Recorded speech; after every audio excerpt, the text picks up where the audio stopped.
കൃഷ്ണ ഗുരുവായൂരപ്പ ശരണം. ഗുരുവായൂരപ്പൻ്റെ ഉച്ചപൂജ കഴിഞ്ഞ് കളഭാലങ്കാരം കഴിഞ്ഞ് നട തുറന്നു കേട്ടോ. അപ്പോൾ നമുക്കെല്ലാവർക്കും ഗുരുവായൂരപ്പനെ കാണാനായിട്ട് പോകണ്ടേ? എല്ലാവരും വരൂ കേട്ടോ.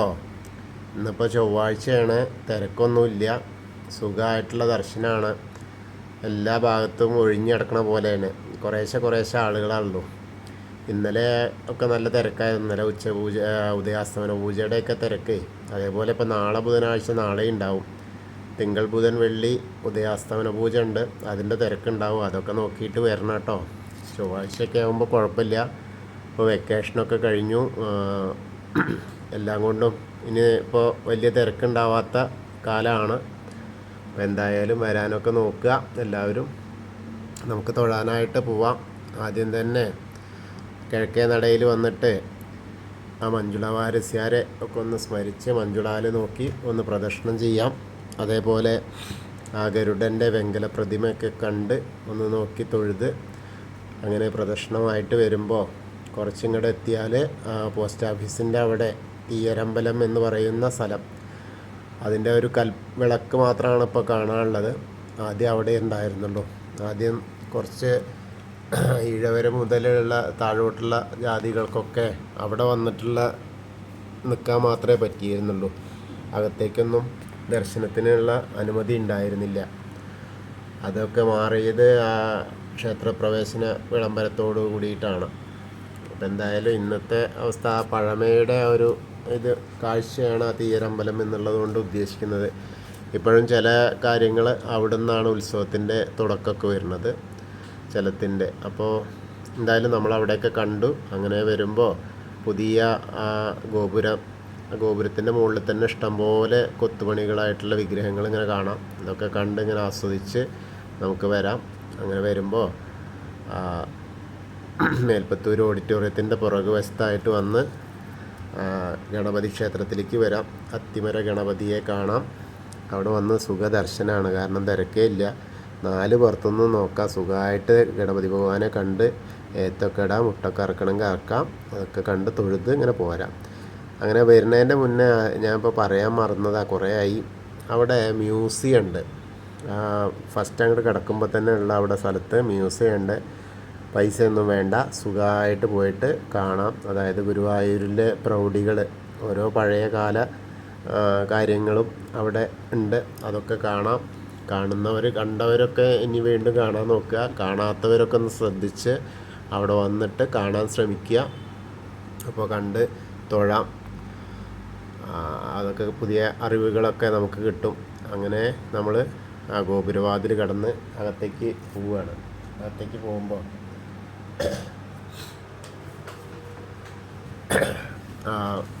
വാതിൽപ്പടി കടന്ന് തിരക്കൊന്നും ഇല്ലാത്തതുകൊണ്ട് സുഖമായിട്ടുള്ള ദർശനമാണ്.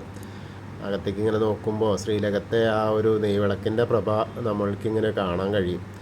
അതേപോലെ ആ ഓടക്കുഴലിൻ്റെയും പൊന്നിൻ്റെ ഗോപിയുടെയും ഒക്കെ ഇങ്ങനെ കാണാം. ഒക്കെ കണ്ട് നമ്മളെ ഇടത്തെ സൈഡിലുള്ള നാരായണീയം എഴുതിയ മേൽപ്പത്തൂരിനെ ഒന്ന് സ്മരിക്കുക. പീഠം നോക്കിയിട്ട് കിടാവിളക്കൊക്കെ നോക്കിയിട്ട് ഒന്ന് സ്മരിച്ച് വലത്തെ സൈഡിലുള്ള ആ ഒരു ആദ്യത്തെ തൂണ് നോക്കിയിട്ട് നരസിംഹാവതാരം കാണിച്ചു കൊടുത്ത തൂണ് നോക്കിയിട്ട് തൊഴാം. പിന്നീട് ശ്രീലകത്തേക്ക് ഇങ്ങനെ നോക്കുകയാണ്. ശ്രീലകത്തേക്ക് ഇങ്ങനെ നോക്കുമ്പോൾ ആദ്യം തന്നെ കാണുന്ന വലിയൊരു പാമ്പാണ്. പാമ്പിനെ ഇങ്ങനെ കാണണം. അപ്പം ഇന്ന് കാളിയമർദ്ദനാണ്. പാമ്പിനെ നല്ല രസമായിട്ട് കാണാൻ, പാമ്പിനെ തന്നെ കാണാൻ തന്നെ നല്ല രസം. പത്തിയൊക്കെ ഇങ്ങനെ ഫണമൊക്കെ ഇങ്ങനെ വിടർത്തി നിൽക്കുന്ന ഫണമൊക്കെ ഇങ്ങനെ ചുവന്ന പട്ടൊക്കെ ഇങ്ങനെ വെച്ചിട്ട് കളഭം കൊണ്ടുള്ള ചാർത്തിയിട്ടുള്ളത് ഇതിൻ്റെ മുകളിൽ ചുവന്ന പട്ടൊക്കെ ഇങ്ങനെ ആയിട്ട് അതിൻ്റെ മുകളിൽ 2 കാലുകൾ കാണാണ്ട്, കാൽവളകൾ കാണാണ്ട് നിൽക്കുകയാണ് കേട്ടോ. ചവിട്ടി നിൽക്കണേ ഉള്ളൂ, ഡാൻസൊന്നും കളിക്കുന്നില്ല, നൃത്തം ചെയ്യുന്നില്ല. നൃത്തം ചെയ്യാൻ ശ്രമിക്കുന്നേ ഉള്ളൂ. അപ്പോൾ അതിൻ്റെ ആ ഒരു നിൽക്കുകയാണ് ആളിങ്ങനെ വന്നിപ്പോൾ ചാടി നിൽക്കുന്നത്. ആ മരത്തിൻ്റെ മുകളിൽ നിന്ന് ചാടിയിട്ട് കാളിന്തിക്ക് ഞങ്ങൾ നേരിട്ട് ചാടിയിട്ട് കാളിയൻ്റെ ശിരസിലിങ്ങനെ ചവിട്ടി നിൽക്കുകയാണ്. ആ ഒരു കാഴ്ചയാണ് കാണാനുള്ളത്. അങ്ങനെ പട്ട് ഞൊറിഞ്ഞു കൊടുത്തിട്ടുണ്ട്, മഞ്ഞ പട്ട് ഞൊറിഞ്ഞു കൊടുത്തിട്ടുണ്ട്. അരമണി ഇങ്ങനെ ഞാന്ന് കിടക്കുന്നുണ്ട്. അരമണിക്ക് ഇങ്ങനെയൊക്കെ ഇങ്ങനെ ചാർത്തിയിട്ട് മാറിലൊരു വലിയ ഗോപീതിലക ഉണ്ട്. പിന്നെ ഒരു മുട്ടുമാല ഉണ്ട്, ഒരു വളയം പോലത്തെ മാല ഉണ്ട് കഴുത്തിൽ. അതേപോലെ കൈവളകൾ കാണാണ്ട് ഒരു കയ്യിൽ വലത്തെ കയ്യിൽ പൊന്നോടക്കുഴൽ ഇങ്ങനെ പിടിച്ചിട്ടുണ്ട്, ഇടത്തെ കയ്യിൽ കാളിയൻ്റെ ആ വാലിങ്ങനെ ചുറ്റി പിടിച്ചിട്ടുണ്ട്. അതും കാണാൻ നല്ല രസമായിട്ട് നീളത്തിൽ ഇങ്ങനെ വാലിങ്ങനെ കണ്ട് ചുറ്റി ഇങ്ങനെ പിടിച്ചിട്ടുണ്ട്. പിന്നെ നോക്കുമ്പോൾ തോൾവളകൾ കാണാണ്ട്, കാതിൽ ചെവിപ്പൂക്കൾ വെച്ചിട്ടുണ്ട്, നെറ്റിയിൽ നല്ലൊരു ഗോപീതിലകം ചാർത്തിയിട്ടുണ്ട്, തിരുമുടി പീലി തിരുമുടി ഇങ്ങനെ കെട്ടിയിട്ടുണ്ട്. തിരുമുടി ഇങ്ങനെ നന്നായിട്ടുള്ള 2 തിരുമുടി മാലകളാണ്, 3 പീലിയുണ്ട് കളഭം കൊണ്ട് ഇങ്ങനെ ചാർത്തിയിട്ട്.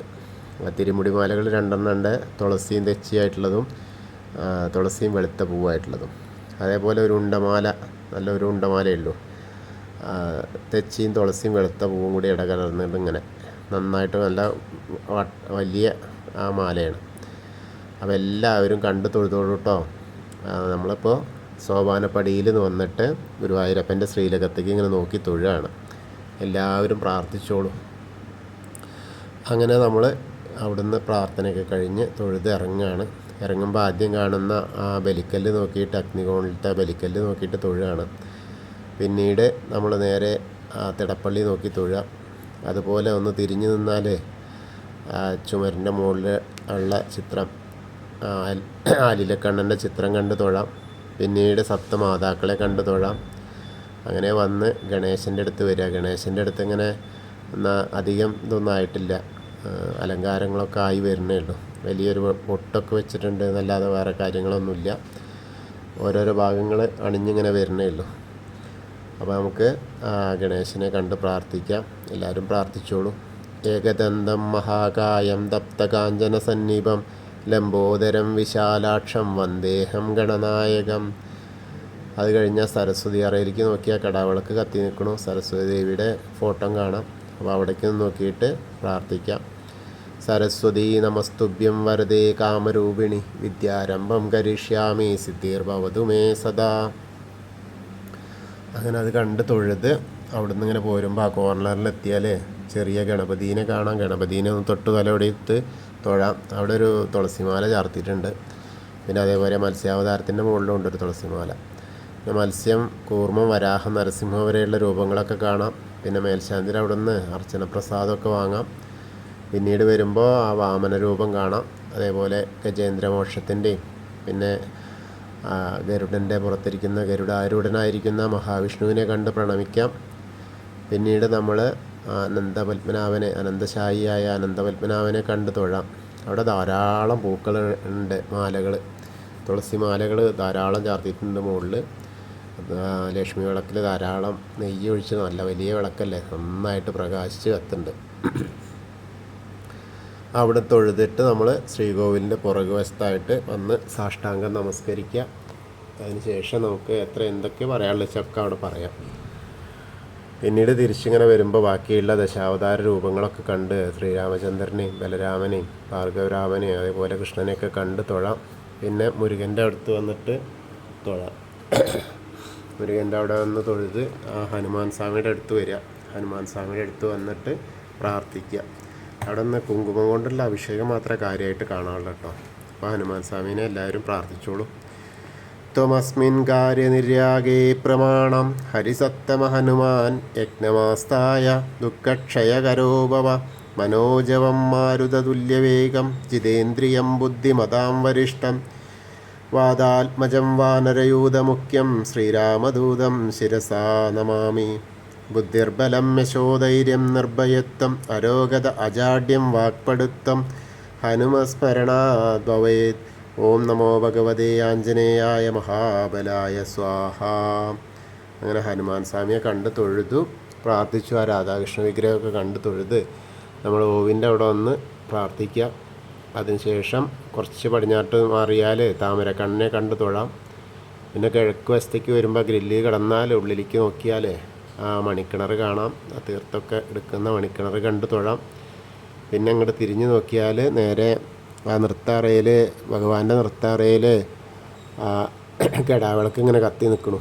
അപ്പോൾ അത് കണ്ട് തൊഴാം. നമ്മുടെ ഏത് രൂപത്തിലാണോ നമ്മളെ മനസ്സിൽ ഉണ്ണീനെ കാണുന്നത്, ആ ഉണ്ണി നമ്മളെ മനസ്സിലിങ്ങനെ കളിയാടും.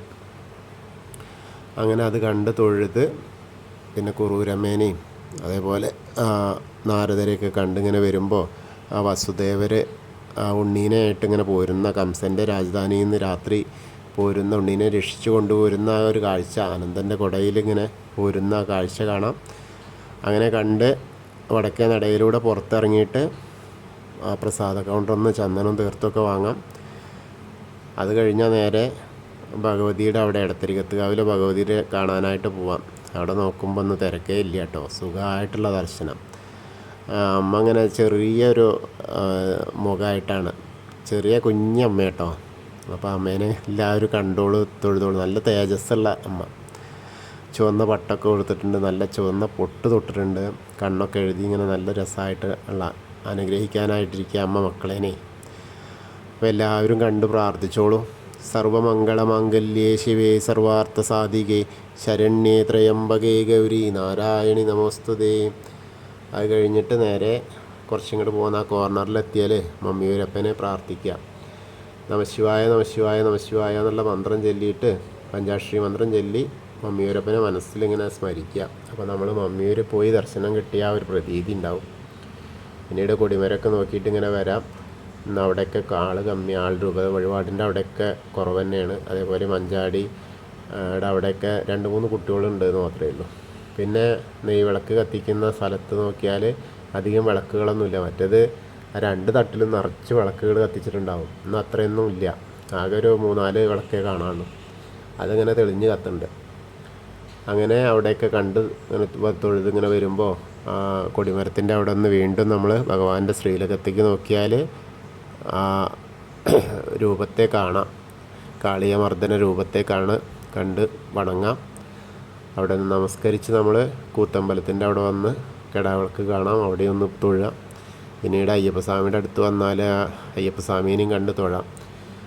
അവിടെ ഗോളക ഇറക്കിയിട്ട് ഇങ്ങനെ വരികയാണ്. നിറയെ അർച്ചന കഴിഞ്ഞിട്ടുണ്ട്, അതിൻ്റെ കാഴ്ച കാണാനുണ്ട്. അപ്പോൾ എല്ലാവരും കണ്ട് തൊഴുതോളൂ. ഭൂതനാഥ സദാനന്ദ സർവഭൂതദയാപര രക്ഷ രക്ഷ മഹാബാഹു ശാസ്തേ സ്തുഭ്യം നമോ നമ. അങ്ങനെ അവിടെ നിന്ന് പ്രദക്ഷിണമായിട്ട് വന്ന് പടിഞ്ഞാറേ നടയിലുള്ള ദീപസ്തംഭത്തിന് മുകളിലേക്ക് നോക്കിയാൽ വേണുഗോപാല സ്വരൂപം കാണാം, കണ്ട് തൊഴാം.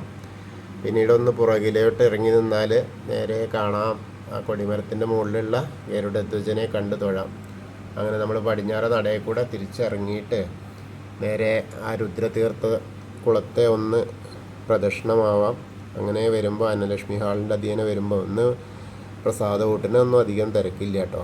അല്ലെങ്കിൽ നമ്മൾ അവിടെ നിന്ന് വരണം എന്നുണ്ടെങ്കിൽ അവിടെ കുറച്ച് നേരം നിൽക്കണം, മുറിച്ച് കിടക്കാനേ. ഇന്നിപ്പോൾ അത്രയ്ക്കൊന്നും തിരക്കില്ല. എല്ലാവർക്കും സുഭിക്ഷമായ സുഖകരമായ ദർശനവും സുഭിക്ഷമായ ഭക്ഷണമാണ്. അങ്ങനെ നമ്മൾ വരുമ്പോൾ നാരായണാലയത്തിൽ പോയിട്ട് തൊഴാം. അവിടെ നിന്ന് തൊഴുത് പൂന്താനം പൂജിച്ചിരുന്ന വിഗ്രഹമൊക്കെ കണ്ട് തൊഴുത് ഇങ്ങനെ വരാം. അങ്ങനെ തിരിച്ചിങ്ങനെ വരുമ്പോൾ ഭഗവതിയുടെ അവിടെ വന്നിട്ടൊന്ന് തൊഴാം. പിന്നീട് നമ്മൾ നേരെ വന്ന് ഗുരുവായൂരപ്പൻ്റെ ആ ദീപസ്തംഭത്തിൻ്റെ മുകളിൽ അവിടെ വന്നിട്ട് നോക്കിയാൽ ഗുരുവായൂരപ്പൻ്റെ ശ്രീലകത്തെ ആ വിളക്ക് ഇങ്ങനെ കാണാം. അപ്പോൾ കണ്ട് തൊഴാം. അങ്ങനെ കണ്ട് തൊഴുത് അവിടുന്ന് നോക്കിയാൽ തന്നെ നമുക്ക് ആ തെക്കേ നടയിലുള്ള കൂവളത്തെ കാണാം. കൂവളമരം ഇങ്ങനെ നമ്മളെ മാടി വിളിക്കുകയാണ്, വരൂ വരൂ എന്ന് പറഞ്ഞിട്ട്. മഹാദേവനും പാർവതീദേവിയും നമ്മളെ കാണാനായിട്ട് കാത്തിരിക്കുക എന്നുള്ള മാതിരി. അങ്ങനെ നമ്മളവിടെ പോയിട്ട് ആ കൂവളത്തിനെ ഒന്ന് പ്രദക്ഷിണം ചെയ്യുക. മഹാദേവനെയും പാർവതീദേവീനെയൊക്കെ ഒന്ന് പ്രാർത്ഥിച്ച് പ്രദക്ഷിണം ചെയ്യുക. അപ്പോൾ അതിൻ്റെ ഒരു ഫലം കൂടി നമുക്ക് കിട്ടും. അപ്പോൾ നമ്മൾ ഇന്നും ഗുരുവായൂരപ്പൻ്റെ ഉച്ചപൂജയും കളഭാലങ്കാരമൊക്കെ കണ്ടു തൊഴുതു. എല്ലാവരും മനസ്സ് നിറഞ്ഞ് തൊഴുക. ഞാൻ എൻ്റെ സൗണ്ട്, എൻ്റെ ശബ്ദം ശ്രവിക്കുന്ന അതേപോലെ തന്നെ നമ്മളുടെ പാദങ്ങൾ, നമ്മുടെ മനസ്സ് ആ ഗുരുവായൂരപ്പൻ്റെ മണ്ണിലൂടെ നമ്മൾ ചലിക്കുകയാണ്, ഗുരുവായൂരപ്പൻ്റെ തിരുമുമ്പിലെത്തി ദർശനം നടത്തുകയാണെന്നൊക്കെ നമ്മൾ മനസ്സിലിങ്ങനെ ചിന്തിക്കുക. ആ മനസ്സാകുന്ന ദൈവമാണ്. മനസ്സ് തന്നെയാണ് ദൈവവും, മനസ്സ് തന്നെയാണ് പിശാചും. അപ്പോൾ മനസ്സിനെ നമ്മൾ ആ ഗുരുവായൂരപ്പൻ്റെ തനിസ്വരൂപമായിട്ട് കണ്ട് അങ്ങനെ ആ മനസ്സുകൊണ്ട് ഗുരുവായൂരപ്പനെ പ്രാർത്ഥിക്കാം. അപ്പോൾ എല്ലാ കടമ്പകളും എല്ലാ പ്രശ്നങ്ങൾക്കും ശാശ്വത പരിഹാരമായിട്ട് ആ ഗുരുവായൂരപ്പൻ്റെ തിരുമുഖ ദർശനം നമ്മളിലേക്ക് എത്തും. അങ്ങനെ നമ്മൾ ഇന്നത്തെ ഉച്ചപൂജയൊക്കെ കണ്ടു. കൃഷ്ണായ വാസുദേവായ ഹരയേ പരമാത്മനെ പ്രണതക്ലേശനാശായ ഗോവിന്ദായ നമോ നമഃ. ഹരേ കൃഷ്ണ. ഗുരുവായൂരപ്പാ ശരണം.